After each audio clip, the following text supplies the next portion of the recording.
हमारे आज के ख़ास प्रोग्राम टू द पॉइंट में आज की हमारी मेहमान हैं लूसी, लेकिन अब उनका नाम है दिव्य प्रभा।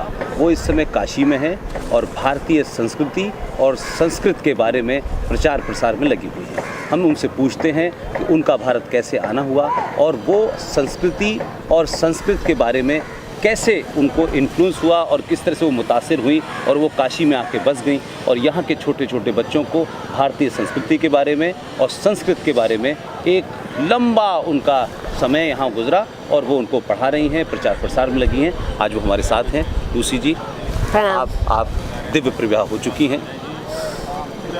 मेरा पहला सवाल आपसे ये है, इंग्लैंड में आपका जन्म हुआ और आप भारत आईं और भारत में आने के बाद आप पूरी तरह भारतीय हो गई, बल्कि बहुत सारे भारतीयों को आपने पीछे छोड़ दिया। जिस तरीके से आपने भारत की संस्कृति को अपनाया, संस्कृत को अपनाया, ये सब परिवर्तन हुआ कैसे, ये ज़रा हमें बताइए। असल में ये अंदर से होते हैं, भगवान की कृपा, गुरु का कृपा और साधना से। क्योंकि विदेश में हम शुरू में दुख होने से एक साधना कक्षा गए थे जो ब्रह्म ऋषि विश्वात्मा बावरा जी महाराज के थे, और वहाँ स्वामी विज्ञानदेव ने हमको ध्यान सिखाए थे। और दूसरी बार जब गए थे वहाँ पे हमारे जीवन उस क्षण में पूरे बदल गए थे, जिससे हमको प्रश्न नहीं था कि आगे क्या करना है। इस कारण से स्वामी जी की सेवा में लगी हुए, उनको समाधि हुए और फिर ब्रह्म ऋषि विश्वात्मा बावरा जी हमको भारत लेके आए थे पढ़ाई के लिए, साधना के लिए, योग साधना के लिए। और फिर यही आके हमने भगवद गीता का अध्ययन कर रहे थे। मतलब कि मैं ऊपर से देवनागरी पढ़ रही थी, नीचे रोमन ट्रांसलिटरेशन और मंत्र सुन रहे थे, श्लोक सुन रहे थे। और मैंने देखा कि इतना गंभीर शांति और अंदर से ऐसे लग रहे कि विद्या खोल रहे हैं कि मुझे संस्कृत पढ़ना का इच्छा पैदा हुआ। तो साथ साथ आसन प्राणायाम ध्यान कर रहे थे और दूसरे प्रकार संस्कृत के अध्ययन कर रहे थे। ये गुरु जी का प्रेरणा था। और फिर ये अपने आप परिवर्तित हो जाता है। जब गुरु मंत्र जपेंगे, जब मंत्र जपेंगे तो मनना त्रयति इति मंत्र करने से आपका जो वृत्ति होते हैं मन में, उससे सुरक्षा हो जाते हैं। और जो गलत विचार है मन में, अहंकार में और बुद्धि में, वो हट जाते हैं और गलत चीज़ आना प्रवेश नहीं हो जाता है, अंदर प्रवेश नहीं हो जाता है। तो एक प्रकार परिवर्तन हुआ है इससे। और फिर वेद मंत्र सुनने में, गीता पढ़ना में, संस्कृत पढ़ना में एक दूसरे प्रकार के भी आपको और गंभीर से परिवर्तन हो जाता है। पूरी दुनिया में, संसार में इस वक्त जो है एक द्वंद्व मचा हुआ है, सभ्यताओं का क्लैश चल रहा है, सभ्यताओं का संघर्ष चल रहा है। एक तरफ इस्लाम बहुत तेज़ी से आगे फैल रहा है, दूसरी तरफ क्रिश्चियनिटी बहुत सारी ऐसी बातें कह रही है। तो हम ये देख रहे हैं कि भारत की संस्कृति और भारत जो है इन दोनों के बीच में अपने आप को बचाए रखे हुए है। क्या वो शक्ति है भारतीय संस्कृति के अंदर कि इतनी बड़ी दो संसार के धर्मों में, चाहे वो इस्लाम हो, चाहे वो क्रिश्चियनिटी हो, और जिस तरीके के षड्यंत्र पूरी दुनिया से इस संस्कृति को नष्ट करने के लिए हो रहे हैं, ऐसे में आपको भारतीय संस्कृति को बचाने, उसका प्रसार करने में क्या क्या आप करती हैं और भारतीय संस्कृति की क्या खूबसूरती है, क्या इसकी ताकत है, वो आप कैसे बताएंगे? सबसे पहले समझना चाहिए कि भारत है क्या। वो कोई भौगोलिक शब्द नहीं है। पायाम रति इति भारतम, जो प्रकाश से युक्त है वो भारत है। ये आपके अंदर है। अष्ट चक्र नौ द्वारा देवनम पूरी अयोध्या। अयोध्या आप साक्षात अयोध्या है। साक्षात सारी देवताओं आपके अंदर रहते हैं। आपको केवल एक चक्र से ऊपर जाना है, 9 दरवाज़ा को बंद करना है। यही हमारी भारतीय संस्कृति। आपको स्वयं करना है। आपकी उत्थान और आपकी पतन दोनों आपके हाथ में है। आपको स्वयं करना है। दूसरे लोग को नहीं देखना है कि क्या कर रहे हैं। ये हम लोग की संस्कृति नहीं है। ये हम लोग की संस्कृति रिलीजन से बहुत दूर की बात है। हम लोग सनातन धर्म के हैं। हम लोग कोई रिलीजन नहीं है। हम लोग जीवन पद्धति है।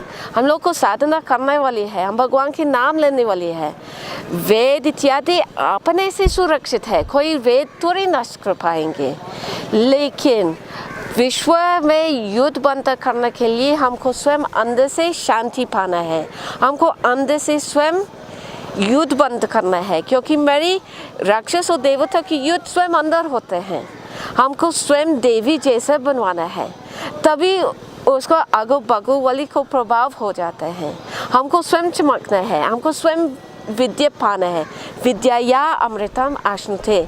अगर हमको जीवन में सुख चाहिए, अमृत चाहिए, ये हमारी साधन है, हमारी भारतीय संस्कृति हमारी साधन है।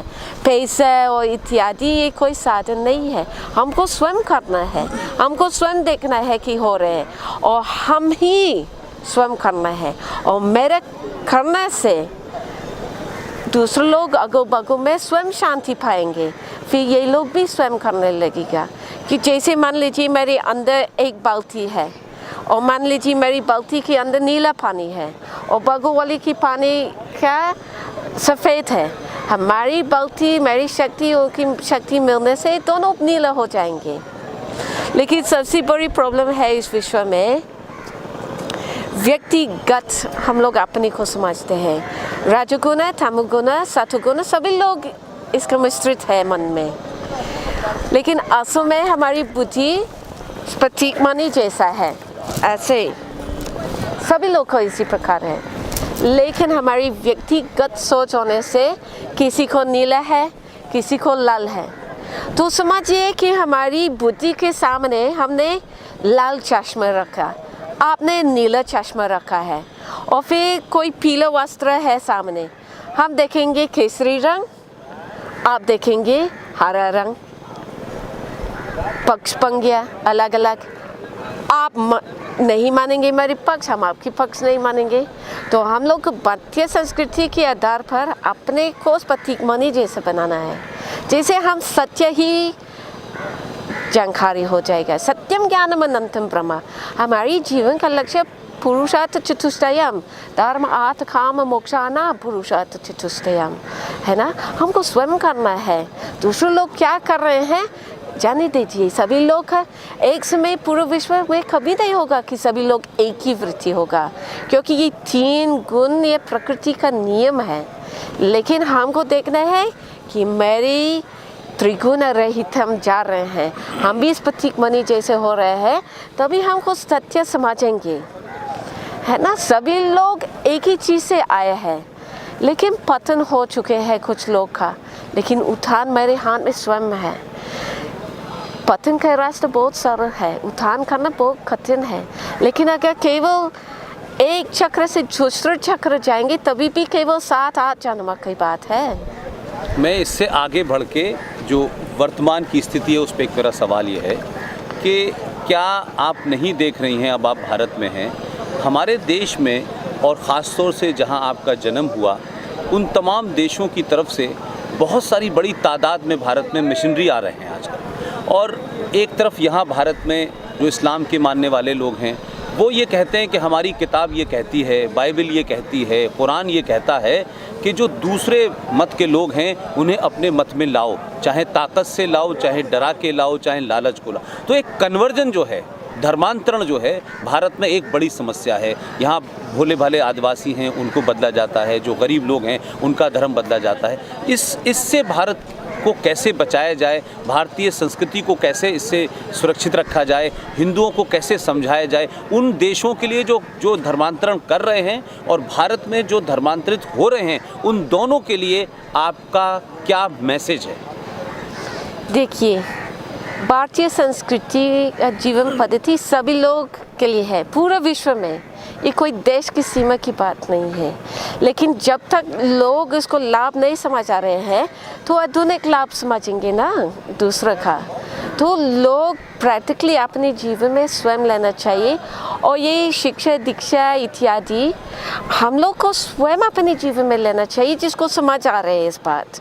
जब तक जो लोग जो समझते हैं कि ये लाभ है, जब तक ये अपनी डेली लाइफ में नहीं रखेंगे, तो दूसरे लोग क्या समझेंगे।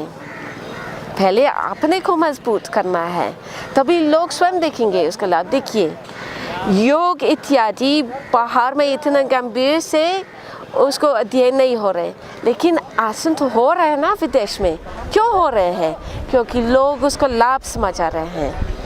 ये लालच उठाना नहीं है, आप भारतीय संस्कृति के जीवन पद्धति के लाभ दिखाना चाहिए दूसरे लोग। लेकिन जब लोग इस लाभ आपके जीवन में देखेंगे तभी ये दूसरे लोग को समझ आ जाएंगे, आपसे सीखेंगे। ये बताने से कुछ नहीं हो जाएगा, जैसे जैसे लोग का मन है ऐसे मन तो रहेगा।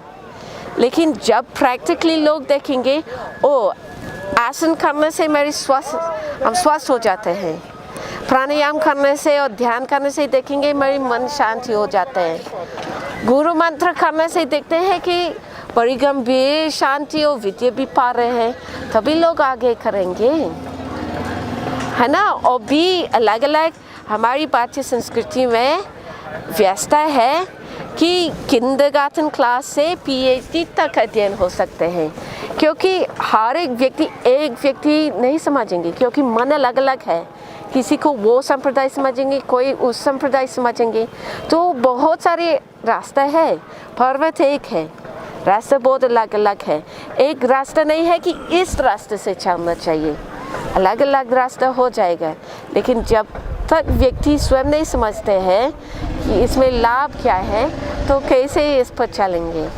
अगर देश आपकी बात को सुन रहा हो और भारत के बहुत सारे करोड़ों लोग आपको देख रहे हों और भारत के अंदर हिंदी बोलने में, भारतीय संस्कृति को अपनाने में, उस संस्कृति से दिखने में लोगों को एक कॉम्प्लेक्स है, एक कुंठा है, उन तमाम लोगों के लिए आपका क्या मैसेज है? देखिए, पहली बात है, संस्कृत बोलते हैं देव भाषा। क्यों देव भाषा बोलते हैं? क्योंकि इसमें एक दिव्य शक्ति है जो सूक्ष्म है। अपने आप आपको बदल करते हैं, अपने आप को संस्कार दिए जाते हैं केवल सुनने में। और भी हमारी जो भोजन है, हम लोग कहते हैं सात्विक भोजन खाइए, लेकिन हमारी भोजन केवल नहीं है जो वो मुंह में जाते हैं, जो हम सुनते हैं, जो हम देखते हैं, जो हम सोचते हैं, जो हम खाते हैं, ये सब हमारी भोजन है। और अगर ये चीज़ों सात्विक नहीं है, हमारी बुद्धि कैसे सात्विक हो जाएगा? ये एक बात है। दूसरी बात है, तो पहली बात है संस्कृत का दिव्य शक्ति है। दूसरा हमारी सात्विक अन्न सात्विक होना चाहिए। तीसरा होते हैं कि हमारी वेश, हमारी खान पान, हमारी जो हम बोलते हैं, ये भी अगर अच्छे चीज़ से संबंधित नहीं है तो अच्छे शक्ति कैसे आएंगे?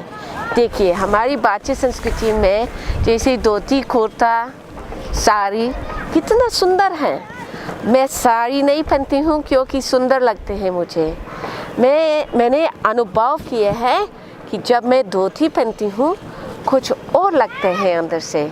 मेरे बच्चे धोती पहनते हैं, कुर्ते सिले हुए तो कुर्ते भी नहीं पहनते हैं, ये धोती ही पहनते हैं और दुपट्टा जो असील वस्त्र हैं।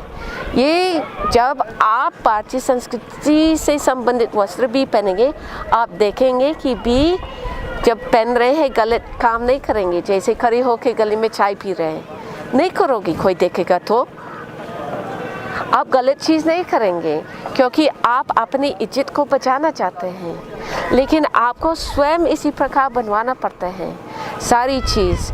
भाषा, जब आप अंग्रेज़ी भाषा करते हैं, प्रयोग करते हैं, दूसरी भाषा प्रयोग करने में दोष नहीं है। लेकिन जब दो हिंदुस्तानी जो हिंदी बोलते हैं जब अंग्रेज़ी प्रयोग कर रहे हैं, मैं पूछ रही हूँ कि क्यों, इसका क्या मतलब है, क्यों कर रहे हैं, कि किसको दिखाना है? क्योंकि हिंदी संस्कृत से नज़दीक है। अगर आप केरल की है, मलयालम संस्कृत से नज़दीक है। आप कर्नाटक की है, कन्नड़ संस्कृत से नज़दीक है, तेलुगु संस्कृत से नज़दीक है। तो जो आपकी मातृभाषा का प्रयोग करेंगे तो संस्कृत से ज़्यादा नज़दीक है, जैसे वो शक्ति मिल जाएगा। तो बहुत सारी चीज़ है कि अगर मैं अपनी जीवन पद्धति में लगाएंगे तो हम स्वयं भारतीय हो जाएंगे। वेद कहते हैं जहाँ भारतीय संस्कृति है वही भारत है। तो हम लोग को स्वयं भारतीय संस्कृति पालन करना है। और भारतीय संस्कृति में हमने देखा है कि ये पूरा वैज्ञानिक है। देखिए, जब ग्रहण काल है यहाँ, जैसे चंद्रमा की ग्रहण है, हम लोग 6 घंटे पहले व्रत रखेंगे। सूर्य ग्रहण है, 12 घंटे पहले व्रत करेंगे। क्यों? हम लोग को जानकारी है कि कीटाणु पैदा हो जाते हैं ग्रहण में। हम लोग रूम बंद करके बैठ जाते हैं, भगवान के नाम लेते हैं, सुरक्षित रहते हैं।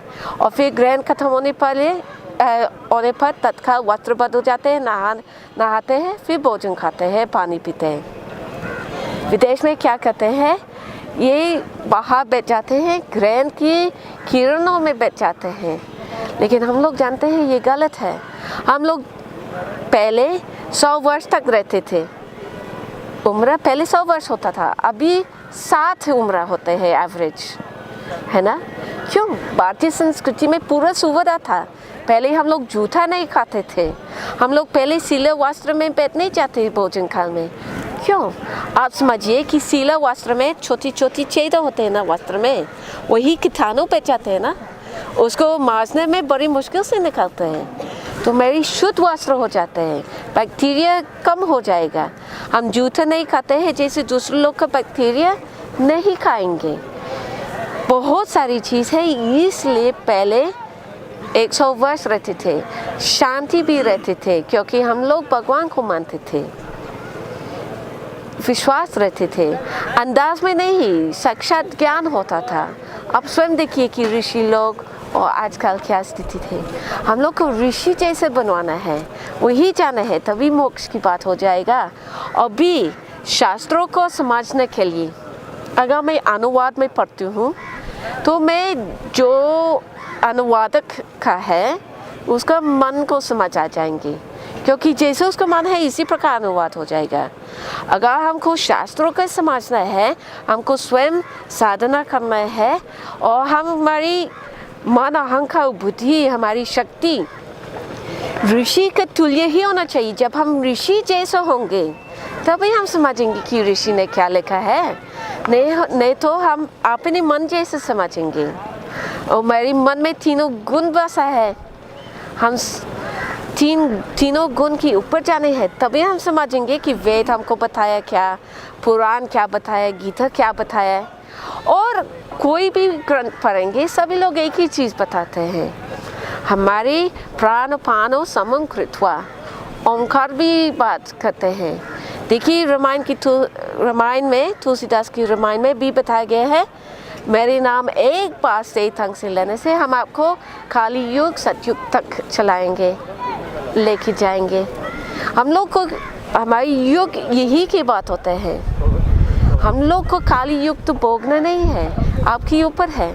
आप काली युग में रहना है तो रहते रहो, लेकिन अगर हम अपनी उतान करना है, सतयुग में जाना है, हमको स्वयं करना है, हमको स्वयं जिम्मेदारी लेना है। मेरा आखिरी सवाल है आपसे, एक समय था कि जिस देश में आप पैदा हुई, उस देश के लोगों ने यहाँ व्यापार शुरू किया, व्यापार करने के बाद इस देश को गुलाम बनाया और 250 साल तक राज किया। उससे पहले ये देश मुग़लों के और इस्लाम के और मुसलमानों के का ग़ुलाम रहा। आज उस देश से लूसी नाम की एक महिला हिंदुस्तान आती है। वो न सिर्फ अपना नाम बदलती है, वो अपना पूरा चाल चलन सब कुछ वेशभूषा बदलती है और भारत में रहती है और भारतीय संस्कृति का प्रचार करती है। क्या मैं इस बदलाव को ये देखूं कि भारत बदल रहा है और जहां भारत की पहचान थी भारत उधर जा रहा है? आप क्या समझते हैं? पहली बात है, भारत कभी नहीं बदल जाता है। असली भारत हमेशा प्रकाशी है। लोग बस जोड़ना है असली मूल तत्व से, अपने आत्मा से जोड़ना है, अपने को पहचाना है। दूसरे लोग क्या कर रहे हैं नहीं देखना है, आपको देखना है कि मैं अपने आत्मा को पहचान रहे। जब हम अपने आत्मा को जानते हैं तभी हम पूरा समझेंगे, क्योंकि यथा पिंडे तथा ब्रह्मांडे। जो युद्ध इत्यादि हो रहे हैं, जो चीज़ को नहीं समझ आ रहे जो हो रहे हैं, ये अपने अंदर से नहीं समझ आ रहे हैं। हम पहले अपने को समझना है, तभी हम बाहर को समझेंगे और तब हम बाहर के लिए कुछ करवा सकते हैं। लेकिन पहले पहचाना है कि मैं कौन हूँ, तब हम जानेंगे कि मुझे क्या करना है जीवन में। पहले ये हमारी जीवन का जिम्मेदारी है। एक और आखिरी सवाल जोड़ देता हूँ। आज भारत में हम राजनीति के बारे में बात नहीं करते, लेकिन आज भारत के अंदर भारतीय संस्कृति के खिलाफ एक बड़ा षड्यंत्र है।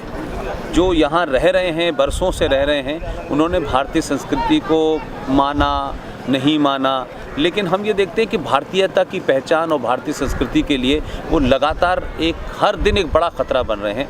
उन लोगों के लिए आपको क्या कहना है? देखिए,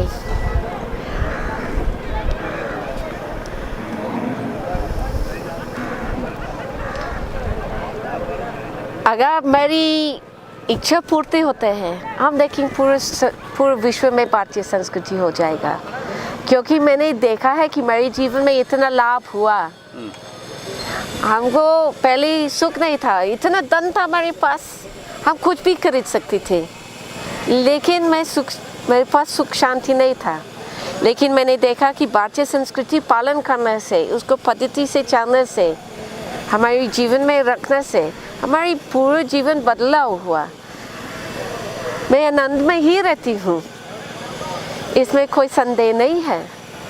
और मैं चाहती कि पूरा विश्व आनंद में ही रहेंगे। लेकिन मैंने देखा कि इससे कोई सरल साधन नहीं है, भारतीय संस्कृति कोई सरल रास्ता नहीं है।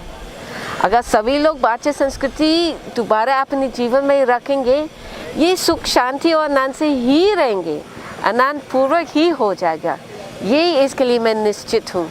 तो मैं निवेदन करती हूँ कि जो लोग इससे थोड़ा सा दूर जा रहे हैं, थोड़ा आस-पास आइए, उसका स्वाद थोड़ा सा ले लीजिए, उसको स्वाद से आनंद आएगा, फिर आपका रुचि बढ़ेगा इसके लिए। इसमें हमारी कोई संदेह नहीं है।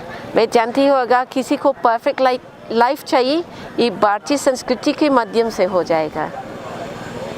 लूसी जी, आप इंग्लैंड से चल के भारत आई, आपने भारतीय संस्कृति को आत्मसात किया और दुनिया के सबसे पुराने शहर काशी में आप बसी हुई हैं।